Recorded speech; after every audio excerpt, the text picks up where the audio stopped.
ॾाढी मूंखे प्यारी कथा लॻंदी आहे हिकिड़ी स्वामी नारायण महाराज, ध्यानु ॾेई ॿुधिजो कि स्वामी नारायण महाराज जंहिंजो दिल्लीअ में तव्हां ॾिठो हूंदो अक्षर कहिड़ो मंदिर आहे, अक्षरधाम, अक्षरधाम मंदिर आहे, ॾाढो सुंदर उन्हनि जो विग्रह अथव, ॾाढा महान महात्मा थिया आहिनि, ब्रह्मज्ञानी संत थिया आहिनि। उहे जॾहिं यात्रा कनि पिया त हिकिड़ो वीचारो भक्त अची करे चरणनि ते जार जार रोअण लॻो। बाबा तूं रोए छो थो?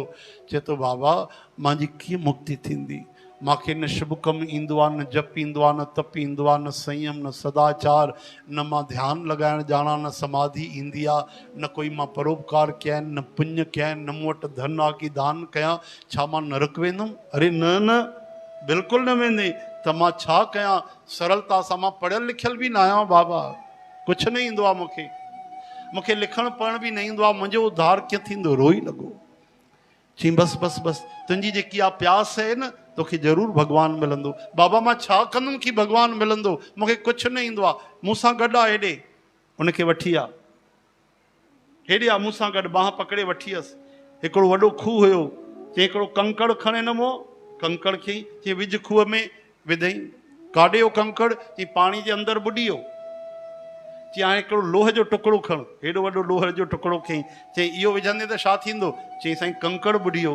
त लोह जो जेको टुकड़ो आहे कीअं न बुॾंदो उहो? हिकु कमु कर, वॾो लकड़ीअ जो पटो खणी आयो, हिकिड़ो वॾो लकड़ीअ जो पटो पियो हुते, उहो खणी आयो। चई सिन में हिनखे जोड़ेसि, त उन लोह खे लकड़ीअ जे हुन पटे में चिपकाए छॾियो। चई हाणे हे लकड़ी फिटी कर खूह में, लकड़ी फिटी कंहिं खूह में। चई हाणे ॿुधायो उहो लोह जो हेॾो वॾो टुकड़ो काॾे हो 5 किले जो? चई महाराज उहो त तरे थो पियो।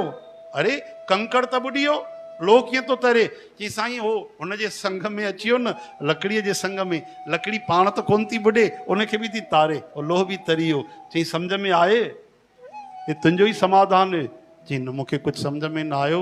चई पुट प्यारा हिकु कमु कजां, तूं पाण खे चए थो न मां लोह वांगुरु आहियां, कुझु बि, हा हा बाबा कुझु बि न ईंदो आहे, तूं भले लोह वांगुरु हुजे, केॾा बि तुंहिंजा पाप थियल हुजनि, पर संत जेके थींदा आहिनि तरण हार थींदा आहिनि।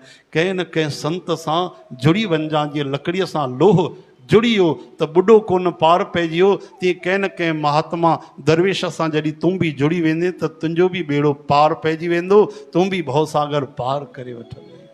बोलो भक्त वत्सल भगवान की, बोलो श्री संत भगवान की जय।